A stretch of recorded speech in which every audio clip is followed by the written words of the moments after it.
Hello বন্ধুরা, রান্নায় হাতে করি থেকে আমি লিজা তোমাদের জন্য আজকে আরেকটা রেসিপি নিয়ে চলে এসেছি। তোমরা দেখতে পাচ্ছ এখানে কিছু মেথি শাক আমি বাজার থেকে কিনে নিয়ে এসেছি। আজকে একটা মেথি শাকের রেসিপি তোমাদের সাথে দেখাই, চলো তোমাদের সামনে দেখাবো। তো আগে একটু ছাড়ানোটা দেখিয়ে নিই। মেথি শাকটা যখন পাতা একটু বড় হয়ে যায়, এখন তো পাতা একটু বড় হয়ে গেছে, সেই জন্য এই ডগা থেকে একটু করে পাতা, শুধু পাতার এগুলো একটু করে ছিঁড়ে নিতে হয়, তারপরে এগুলোকে সরু সরু করে কুটে নিতে হয়। আগে আমি পাতাগুলো ছাড়িয়ে নিচ্ছি।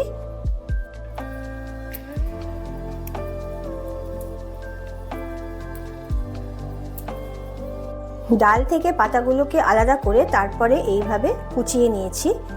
এইবার একটু ভালোভাবে ধুয়ে নিতে হবে।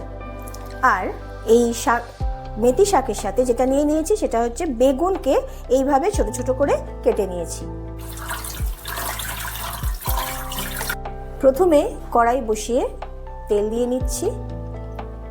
তেল গরম হবার পর সর্ষের তেল দিয়েছি, অবশ্যই দিয়ে দিচ্ছি ছোট ছোট করে কেটে রাখা বেগুন।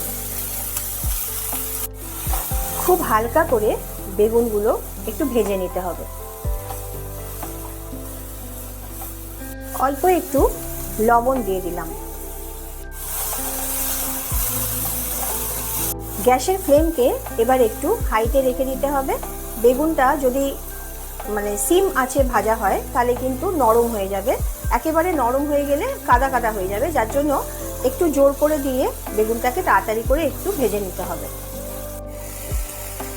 বেগুন ভাজা হয়ে গেছে, এবার একটা পাত্রের মধ্যে তুলে রাখতে হবে।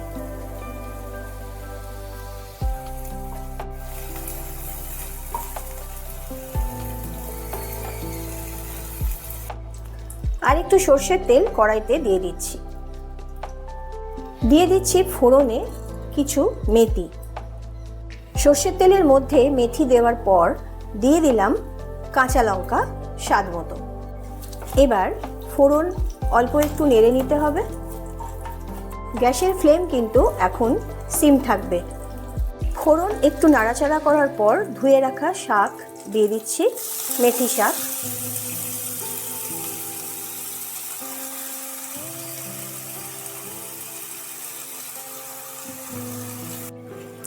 শাক তেলের মধ্যে দিয়ে দেবার পর ভালোভাবে একটু নাড়াচাড়া করে দিতে হবে। গ্যাসের ফ্লেমকে রাখতে হবে মিডিয়ামে। জলটা শুকিয়ে যাওয়ার পর কিন্তু ভেজে রাখা বেগুন দিতে হবে, জলটা একটু শুকোতে দিতে হবে। তোমরা যারা বিভিন্ন দেশ থেকে, বিভিন্ন প্রান্ত থেকে আমার রান্না দেখছো, তোমাদের যদি আমার রান্না ভালো লেগে থাকে তাহলে তোমরা অবশ্যই কিন্তু আমাকে সাবস্ক্রাইব, সাথে লাইক শেয়ার করে দিও, যাতে তোমাদের লাইক শেয়ার সাবস্ক্রাইব দেখে আমার রান্না করতে ভালো লাগে, আমি অনুপ্রাণিত হই, সেভাবেই করে দিও। আর যারা বন্ধু আমার বরাবরই আমার রান্না দেখতে ভালোবাসো বা দেখো, তাদের জন্য বলছি তোমরা অবশ্যই কিন্তু আমাকে কমেন্ট বক্সে জানিও কীরকম লাগছে আমার রান্না। আমার যদি কোনো রকম ভুল ত্রুটি থাকে সেগুলো অবশ্যই কিন্তু আমাকে তোমরা বলো। অল্প করে দিয়ে দিলাম হলুদ আর স্বাদ মতো দিলাম লবণ।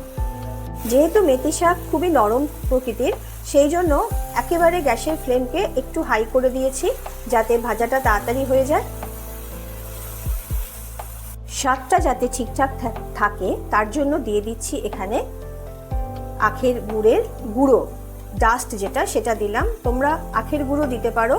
যাদের বাড়িতে আখের গুড় বা জাগরি টেস্ট ডাস্ট কিছুই থাকবে না তাদের জন্য বলছি তোমরা কিন্তু চিনিও দিতে পারো স্বাদটাকে ব্যালেন্স করার জন্য। 2-1 মিনিটের জন্য একটু চাপা দিয়ে দিলাম। ফিরে এলাম 2-1 মিনিট পরে। জলটা মোটামুটি শুকিয়ে গেছে, শাকটাও একটু নরম হয়ে গেছে। শাকটা নরমই, কিন্তু তবু ডাঁটিগুলো যদি একটু শক্ত থাকে সেজন্যই আমি 2-1 মিনিটের জন্য চাপা দিয়ে দিয়েছি। এবার বেগুনগুলো দিয়ে দিচ্ছি। ভাজা আগে থেকে যেহেতু বেগুন ভেজে রাখা হয়েছিল, সেই জন্য বেগুনটাও বেশ একটু নরম হয়ে গেছে। এইবার বেগুনের সাথে ভালোভাবে শাকগুলো মিশিয়ে নিলেই কিন্তু রান্না একেবারে শেষ। কারণ এই রান্নায় বেশি মশলা বেশি সব কিছু দেওয়ার কোনো দরকার নেই, তাহলে মেথি শাকের যে পুষ্টিগুণটা সেটা কিন্তু নষ্ট হয়ে যাবে। যেই জন্য যেটুকুনি মশলা, যেটুকুনি নুন মিষ্টি না দিলে নয় সেটুকুনি দেওয়া হয়েছে। করতে কিন্তু খুব অল্প সময় লাগে, আর গরম ভাতে প্রথম পাতে কিন্তু দারুণ, খুব সুন্দর লাগে খেতে। আমার তো ভালো লাগে, তোমাদের কার কিরকম লাগবে আমি জানি না, অবশ্যই কিন্তু তোমরা একদিন করে খেও। রেডি হয়ে গেল আমার আজকের রেসিপি, বেগুন দিয়ে মেথি শাক ভাজা। আজকের রেসিপি তো রেডি হয়ে গেল গরম ভাতে প্রথম পাতে খাওয়ার জন্য। পরের দিন এরকমই একটা মুখরোচক রেসিপি আবার নিয়ে চলে আসব তোমাদের সামনে।